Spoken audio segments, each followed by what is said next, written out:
నమస్కారం vision news కి స్వాగతం. ఈనాటి వార్తలు. భీమవరం పీపీ రోడ్ లోని AP state where housing corporation godowns లో భద్రపరిచిన ఈవీఎం యంత్రాలను జిల్లా కలెక్టర్ చదలవాడ నాగరాణి శుక్రవారం తనిఖీ చేశారు. గోడౌన్ కి వేసిన సీళ్లను, ఈవీఎంల రక్షణ, భద్రతకు సంబంధించిన ఏర్పాట్లను పరిశీలించారు. అనంతరం పర్యవేక్షణ రిజిస్టర్లో సంతకం చేశారు. ఈ సందర్భంగా కలెక్టర్ మాట్లాడుతూ ఎన్నికల సంఘం ఆదేశాల మేరకు వివిధ రాజకీయ పార్టీల ప్రతినిధుల సమక్షంలో ప్రతి 3 నెలలకు ఒకసారి ఈవీఎంలు భద్రపరిచిన గోడౌన్ను క్షుణ్ణంగా తనిఖీ చేసి సమగ్ర నివేదికను పంపించడం జరుగుతుందని తెలిపారు. ఈవీఎం గోడౌన్ వద్ద పహారా కాస్తున్న పోలీసులు నిరంతరం అప్రమత్తంగా ఉండాలని అన్నారు. ఈ సందర్భంగా DRDO Sivanarayana Reddy, fire officer Srinivasarao, కలెక్టరేట్లోని ఇతర ఉద్యోగులు ఈ కార్యక్రమంలో పాల్గొన్నారు.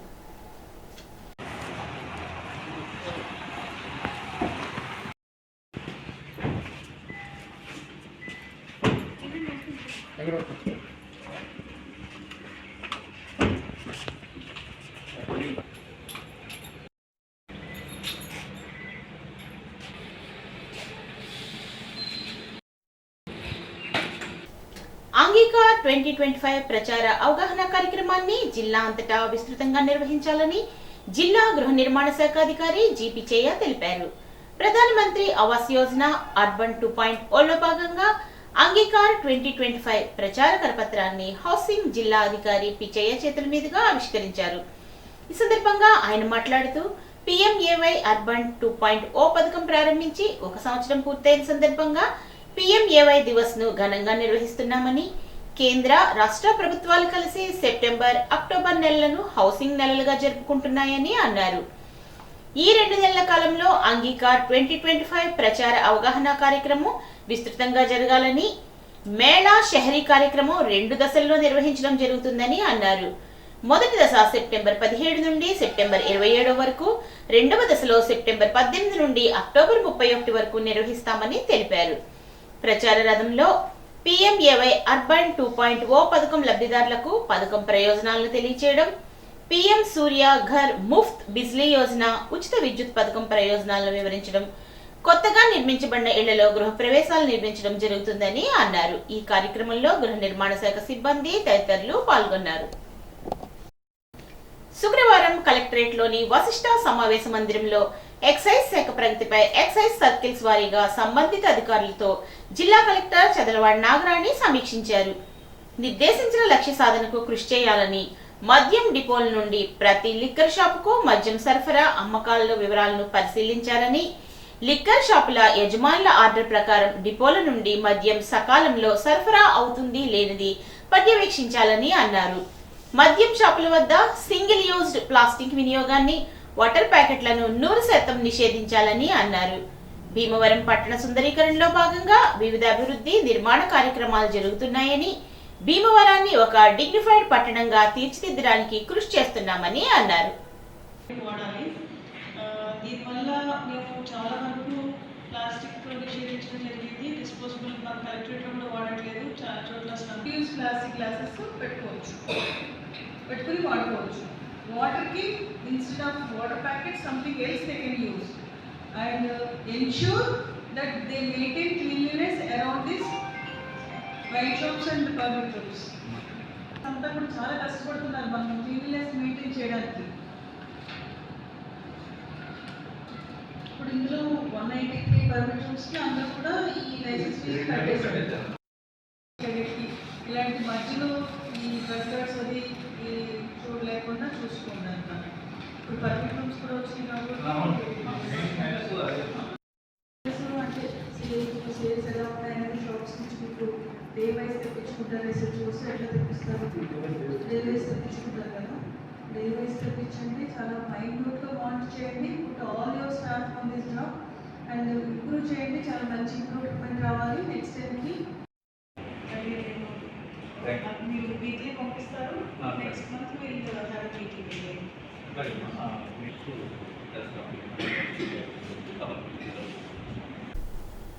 జిల్లా వైద్య ఆరోగ్య శాఖ అధికారి గీతాబాయ్ ఆధ్వర్యంలో స్థానిక బల్సుముడి పట్టణ ప్రాథమిక ఆరోగ్య కేంద్రంలో అంతర్జాతీయ పాము కాటు అవగాహన దినోత్సవ ర్యాలీని నిర్వహించారు. డిఎస్ఓ డాక్టర్ ధనలక్ష్మి మాట్లాడుతూ పాము కరిచినప్పుడు ఏం చేయాలి, ఏమి చేయకూడదు అని వివరించారు. కరిచిన చోట కోయకూడదు, కట్టెలు కట్టకూడదు, కొన్ని రకాల పాములు కళ్ళలోకి విషాన్ని ఉమ్మివేయగలవు కాబట్టి కళ్ళను జాగ్రత్తగా చూసుకోవాలని, విషపూరిత పాములు మరియు ప్రథమ చికిత్స గురించి అవగాహన కల్పించారు.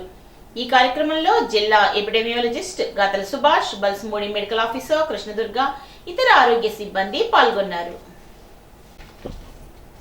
పశ్చిమ గోదావరి జిల్లా Andhra Pradesh state power employees union JAC ఆధ్వర్యంలో భీమవరం డివిజన్ కార్యాలయం వద్ద విద్యుత్ ఉద్యోగులు రిలే నిరాహార దీక్షలు చేపట్టారు. వారి సమస్యలను వెంటనే పరిష్కరించాలని, విద్యుత్ సంస్థలో క్షేత్రస్థాయిలో ఉన్న అన్ని ఖాళీ పోస్టులను తక్షణమే భర్తీ చేయాలని కోరారు. పెండింగ్ డిఏలను వెంటనే విడుదల చేయాలని, కాంట్రాక్ట్ ఉద్యోగులకు సమాన పనికి సమాన వేతనం చెల్లించాలని, జేఎల్ఎం గ్రేడ్ 2లను విద్యుత్ సంస్థలో పూర్తిగా విలీనం చేయాలని డిమాండ్ చేశారు. విద్యుత్ ఉద్యోగులకు, పెన్షనర్లకు, వారి కుటుంబ సభ్యులకు పూర్తి వైద్య ఖర్చులు చెల్లించాలని డిమాండ్ చేశారు.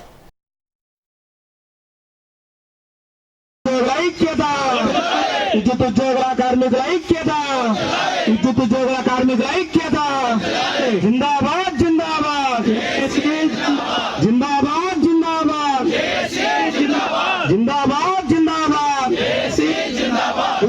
జేఏసీ పిలుపు మేరకు ఆందోళన కార్యక్రమంలో ఈరోజు రిలే నిరాహార దీక్షలు, ఈరోజు రేపు రిలే నిరాహార దీక్షలు, తదుపరి కలెక్టర్ గారికి మెమోరాండం మా సమస్యలు వినతిపత్ర రూపంలో సమర్పించడం, ఆ కార్యక్రమం అయిన తర్వాత తదుపరి కార్యక్రమం రాష్ట్ర జేఏసీ నిర్ణయం మేరకు ఉద్యమంలోకి వెళ్ళటం. మేనేజ్మెంట్ స్పందన లేకపోతే కనుక ఉద్యమంలోకి ఎంత దూరమైనా వెళదాం, మన సమస్యల్ని, మన హక్కుల్ని సాధించుకుందామని మా రాష్ట్ర జేఏసీ ఇచ్చిన పిలుపు మేరకు, వారి సూచనల మేరకు మేము ప్రతి సర్కిల్ ఆఫీస్ దగ్గర ఇవాళ రేపు రిలే నిరాహార దీక్షలు చేస్తున్నాం. ముఖ్యంగా మా సమస్యలు ఏంటంటే, ఎప్పటి నుంచో పరిష్కారం, ఎప్పటి నుంచో అడుగుతున్నా కానీ పట్టించుకోకుండా ఉన్న ప్రభుత్వ వైఖరి, అవుట్ సోర్సింగ్ ఎంప్లాయీస్ని రెగ్యులరైజ్ చేయాలని చాలా సంవత్సరాల దగ్గర నుంచి అడుగుతున్నాం. అది ఎప్పటికీ మాకు చేయట్లేదు. ఈసారి ఏదైనా సరే సాధించి తీరుతాం. అలాగే రెండవది ఏంటంటే ఈపీఎఫ్ టు జీపీఎఫ్ అన్నది గవర్నమెంట్లో 2004 వరకు ఉంది. అదే మాకు వర్తింప చేయాలని ఎప్పటి నుంచో మేము కోరుతున్నా కానీ చాలా నిర్లక్ష్య వైఖరితో, మొండి వైఖరితో ప్రభుత్వం దిగి రావట్లేదు. ఈ ఉద్యమం ద్వారా మేము సాధించుకుంటామని తెలియజేస్తున్నాను. ఈరోజు విద్యుత్ శాఖలో పనిచేస్తున్న విద్యుత్ ఉద్యోగులు, కార్మికులు అనేక సంవత్సరాలుగా విద్యుత్ మేనేజ్మెంట్ దృష్టికి వాళ్ళ న్యాయమైన డిమాండ్లను తీసుకెళ్లడం జరిగింది. అయితే మేనేజ్మెంట్ ఏ విధంగా కూడా సహకారం అందించట్లేదు. మేనేజ్మెంట్ పరిధిలో పరిష్కారం అయ్యే సమస్యలను కూడా పరిష్కరించకుండా సంవత్సరాల తరబడి డిలే చేయడంతో తప్పనిసరి పరిస్థితుల్లో ఈరోజు మేము ఉద్యమంలోకి రావడం జరిగింది. ప్రధానంగా రెగ్యులర్ ఉద్యోగుల సమస్యలు, అదేవిధంగా కాంట్రాక్ట్ కార్మికులు తీసుకున్నప్పుడు కాంట్రాక్ట్ కార్మికులందరినీ కూడా రెగ్యులర్ చేస్తామని చెప్పి హామీ ఇచ్చున్నారు. కానీ ఆ హామీ ఇప్పటివరకు అమలు చేయలేదు. తెలంగాణ రాష్ట్రంలో పనిచేస్తున్న విద్యుత్ కాంట్రాక్ట్ కార్మికులందరూ కూడా 2017 సంవత్సరంలోనే రెగ్యులర్ అయ్యారు. ఈ రోజున తెలంగాణలో పనిచేస్తున్న కార్మికులకి, ఇక్కడ ఆంధ్రప్రదేశ్లో పనిచేస్తున్న విద్యుత్ కార్మికులకి దాదాపుగా ఒక నెలలో శాలరీ తీసుకుంటే 25,000 వ్యత్యాసం ఉంది. అక్కడ పనిచేస్తున్న విద్యుత్ కార్మికులందరికీ రెగ్యులర్ ఉద్యోగులకి ఉన్నటువంటి అన్ని బెనిఫిట్స్ ఉన్నాయి. కానీ ఆంధ్రప్రదేశ్ రాష్ట్రంలో పనిచేస్తున్న విద్యుత్ కార్మికులకి ఏ విధమైనటువంటి బెనిఫిట్స్ లేవు. ఇవ్వాల్సిన ఏరియాస్ కూడా ఇవ్వకుండా తాత్సారం చేస్తున్నారు. అదేవిధంగా కరోనా సమయంలో విద్యుత్ ఉద్యోగులు, కార్మికులు ప్రాణాలకు పణంగా పెట్టి పనిచేసినటువంటి పరిస్థితి. ఆ సమయంలో కరోనా బారిన పడి చనిపోయిన విద్యుత్ కాంట్రాక్ట్ కార్మికుల కుటుంబాల్లో కారుణ్య నియామకం ఇవ్వమని చెప్పి విద్యుత్ యాజమాన్యం దృష్టికి ఎన్నిసార్లు తీసుకెళ్ళినప్పటికీ కూడా ఆ విషయంలో కూడా యాజమాన్యం నిర్లక్ష్య వైఖరి అవలంబిస్తుంది. తప్పనిసరి పరిస్థితుల్లో ఈ రోజున మేము యాజ్ స్టేషన్లోకి రావడం జరిగింది. ప్రభుత్వం జోక్యం చేసుకుని విద్యుత్ ఉద్యోగులు, కార్మికుల న్యాయమైన డిమాండ్స్ ఏవైతే ఉన్నాయో వాటి మీద దృష్టి పెట్టి పరిష్కరించాల్సిందిగా ఈ సమావేశం నుంచి డిమాండ్ చేస్తున్నాం. లేని పక్షంలో భవిష్యత్తులో ఆందోళన మరింత ఉధృతం చేయాల్సినటువంటి అవసరం ఉంటుంది. కంపెనీల దగ్గర చెలో విజయవాడ కూడా తీసుకోవాలని చెప్పి రాష్ట్ర నాయకత్వం భావిస్తుంది. ఈ నెల 22తో ఈ కార్యాచరణ ముగుస్తుంది. తదుపరి యాజమాన్యం చర్చలకు పిలిచి మా న్యాయమైన డిమాండ్లను పరిష్కరిస్తే సరే, లేని పక్షంలో మా యాజిటేషన్ ఉధృతం చేస్తామని చెప్పి ఈ సందర్భంగా తెలియజేసుకుంటున్నాం. అర్హతలు కలిగిన విఆర్ఏలకు VRO, attender, night watchman, record assistant, driver తదితర ఖాళీ పోస్టుల్లో ప్రమోషన్లు కల్పించాలని, పే స్కేల్ అమలు చేయాలని, నామినీలను విఆర్ఏలుగా గుర్తించాలని జిల్లా ప్రెసిడెంట్ బుంగ గణేష్ డిమాండ్ చేశారు. శుక్రవారం స్థానిక తహసీల్దార్ కార్యాలయం ఎదుట ఆ యూనియన్ అధ్యక్షుడు లంకపల్లి శ్రీకాంత్ నిరసన కార్యక్రమం నిర్వహించారు. తహసీల్దార్ డివివి సుబ్రహ్మణ్యేశ్వర్కి సమస్యలతో కూడిన వినతి పత్రం అందజేశారు. అనంతరం తహసీల్దార్ కార్యాలయంలో మొక్కలు నాటుతూ వినూత్న రీతిలో నిరసన వ్యక్తం చేశారు. తెలుగుదేశం కూటమి ప్రభుత్వం అధికారంలోకి వచ్చాక నిబంధనలకు విరుద్ధంగా అదనపు పనిభారం మోపుతున్నదని, బలవంతంగా నైట్ డ్యూటీలు చేయిస్తున్నారని, రీసర్వేల పేరిట వీఆర్ఏల శ్రమను దోచుకుంటూ వారిని తీవ్ర ఇబ్బందులకు గురి చేస్తున్న ప్రభుత్వం కనీసం టీఏడీఏలు కూడా చెల్లించడం లేదని ఆవేదన వ్యక్తం చేశారు. దాదాపు 9 సంవత్సరాల నుండి జీతాలు పెరగక వీఆర్ఏలు అవస్థలు పడుతున్నారని, ప్రస్తుతం ధరలు ఆకాశాన్ని అంటున్నాయని, వాటికి అనుగుణంగా తెలంగాణ రాష్ట్రంలో అమలవుతున్న విధంగా పే స్కేల్ చెల్లించాలని, వీఆర్ఏల సమస్యలను పరిష్కరించాలని రాష్ట్ర ముఖ్యమంత్రి చంద్రబాబు నాయుడు హామీని నిలబెట్టుకుని న్యాయం చేయాలని డిమాండ్ చేశారు. ఈ కార్యక్రమంలో తడేపల్లిగూడెం డివిజన్ అధ్యక్షుడు చదలవాడ రమేష్, జిల్లా వర్కింగ్ ప్రెసిడెంట్ బీవీఏవి పండు, వైస్ ప్రెసిడెంట్ తదితర రెవెన్యూ సహాయకులు పాల్గొన్నారు. శుభ్రమైన వాతావరణంలో పిల్లలను పెంచడంతో పాటు పోషకాహారం అందించాలని ఐసిడిఎస్ ఏసీ డిపిఓ శ్రీలక్ష్మి అన్నారు. అత్తిలి మండలం గుమ్మంపాడు గ్రామంలో పోషణ మహోత్సవ్ కార్యక్రమంలో ఆమె పాల్గొన్నారు. అమ్మ పేరుతో ఒక మొక్కను నాటించాలని, తల్లిపాల ప్రాధాన్యతను తెలియచేయాలని పురుషులతో పోషణ ప్రతిజ్ఞను కూడా చేయించారు. ఐసిడిఎస్ పర్యవేక్షకురాలు శ్రీదేవి, అంగన్వాడీ కార్యకర్తలు ఈ కార్యక్రమంలో పాల్గొన్నారు. కూటమి ప్రభుత్వం అధికారంలోకి వచ్చిన తర్వాత ముఖ్యమంత్రి చంద్రబాబు నేతృత్వంలో విద్యుత్ సంస్కరణలను తీసుకురావడం అభినందనీయమని తణుకు ఎమ్మెల్యే ఆర్మిల్లి రాధాకృష్ణ పేర్కొన్నారు. శాసనసభ ప్రశ్నోత్తరాల సమయంలో ఆయన సభను ఉద్దేశించి మాట్లాడారు. విద్యుత్ నూతన policy integrated clean energy policy 2024 ద్వారా సోలార్ ఎనర్జీ సామర్థ్యం పెంచే విధంగా చర్యలు తీసుకుంటుందని చెప్పారు. 2030 నాటికి రాష్ట్రంలో ఉత్పత్తి అవుతున్న విద్యుత్తులో 50% సోలార్ ఎనర్జీ ఉండే విధంగా చర్యలు తీసుకోవడం హర్షణీయం అన్నారు. 10 లక్షల కోట్ల పెట్టుబడితో 7.5 లక్షల ఉద్యోగాలు కల్పించాలనే ధ్యేయంతో ఈ పాలసీని తీసుకురావడం అభినందనీయం అన్నారు. Time of day, real time settlement మెకానిజంపై కొంతమంది పెట్టుబడులు పెట్టేందుకు కొంతమంది పారిశ్రామికవేత్తలు ఆలోచన చేస్తున్నారని, ఇందుకు సంబంధించి అభ్యంతరాలు ఉన్నాయని, ఎనర్జీ బ్యాంకింగ్ లో కఠినమైన నిబంధనలు, రియల్ టైం కారణంగా పంపిణీ వినియోగంలో వ్యత్యాసాలు రావడం, పీక్ అవర్ విద్యుత్ వినియోగంపై అభ్యంతరాలు వస్తున్నాయని, వీటన్నిటిని పరిగణనలోకి తీసుకుని ఈ పాలసీలో మార్పులు తీసుకురావాలని ఎమ్మెల్యే రాధాకృష్ణ కోరారు.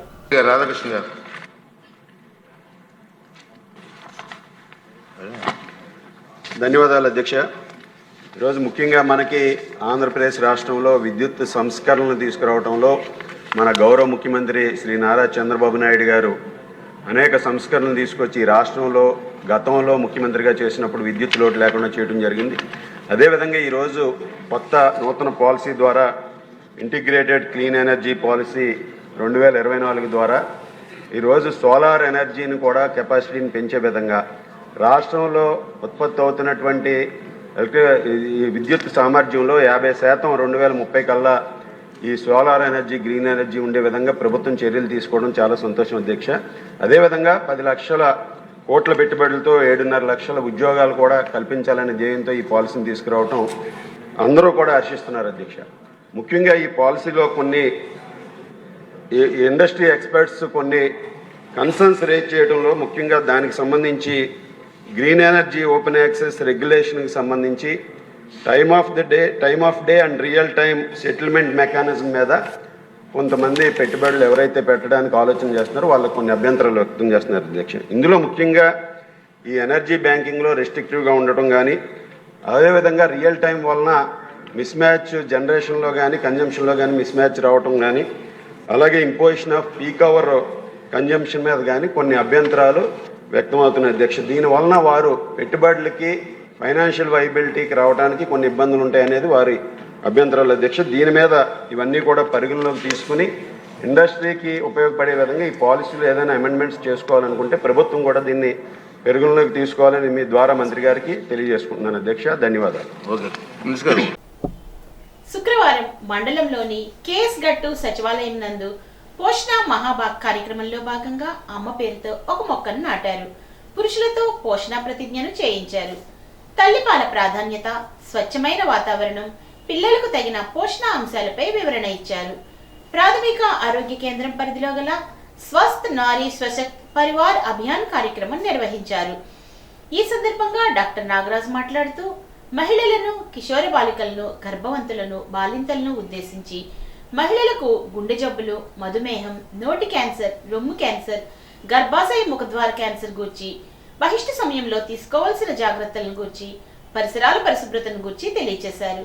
ఈ సందర్భంగా ఐసిడిఎస్ ఆధ్వర్యంలో పోషకాహార స్టాల్ను కూడా ఏర్పాటు చేశారు. ఈ కార్యక్రమానికి అత్తిలి సూపర్వైజర్ ఎం విజయ్ కుమారి, గ్రామ సర్పంచ్ బండి వెంకటలక్ష్మి, తెలుగుదేశం నాయకులు మెంతు రాజ్ కుమార్, ఉప సర్పంచ్ ఉడతల నరేష్, కడలి శ్రీను, మేళం వెంకట్, చిట్టాల పార్వతి, ఆరోగ్య సిబ్బంది, గ్రామస్తులు, అంగన్వాడీ సిబ్బంది పాల్గొన్నారు. జిల్లా వైద్య ఆరోగ్య శాఖ అధికారిని డాక్టర్ జి గీతాబాయ్ వేల్పూరు ప్రాథమిక ఆరోగ్య కేంద్రాన్ని సందర్శించి కార్యక్రమ అమలు తీరును పర్యవేక్షించడం జరిగింది. ఈ కార్యక్రమంలో ప్రత్యేక వైద్య నిపుణుల సేవలు అందుబాటులో ఉంచడం జరిగిందని, వచ్చే నెల 2వ తేదీ వరకు వీరు అందుబాటులో ఉంటారని తెలియజేశారు. మహిళలు పెద్ద ఎత్తున ఈ కార్యక్రమాన్ని వినియోగించుకొని తమ ఆరోగ్యాన్ని కాపాడుకోవాలని తెలియజేశారు. అదేవిధంగా NCD 4.0 కార్యక్రమం ద్వారా అసాంక్రమిక వ్యాధులు, రక్తపోటు, మధుమేహం, ఊబకాయం, క్యాన్సర్ వ్యాధుల కార్యక్రమం నడుస్తున్నాయని, ఈ కార్యక్రమంలో స్వస్థ్ నారీ స్వశక్త్ పరివార్ అభియాన్ కార్యక్రమం జిల్లా నోడల్ అధికారి డాక్టర్ కిషోర్, వైద్యాధికారి సిబ్బంది పాల్గొన్నారు. వేల్పూరు ప్రాథమిక ఆరోగ్య కేంద్రంలో జన ఆందోళన పోషకాహార భద్రత ఆరోగ్యకరమైన జీవనశైలి కార్యక్రమంలో బీజేపీ జిల్లా అధ్యక్షురాలు అయినంపూడి శ్రీదేవి పాల్గొన్నారు. రాష్ట్రీయ పోషణ మాసోత్సవం కార్యక్రమం కింద పెనుమర్తి వెంకటలక్ష్మి, కేఎంఆర్ కిషోర్, కె సాయి భవానీ, జిల్లా వైద్యాధికారి గీతాబాయ్, ఆదిత్య ఆసుపత్రి వైద్యులు, ఐసిడిఎస్ పర్యవేక్షకురాలు వెంకటలక్ష్మి, కృష్ణకుమారి, అంగన్వాడీ కార్యకర్తలు, గర్భిణీలు, బాలింతలు, పిల్లల పోషకాహారంపై ఆరోగ్య అవగాహన కల్పించే ప్రతిజ్ఞ కూడా చేయించారు. ఈ వార్తలకు స్వల్ప విరామం.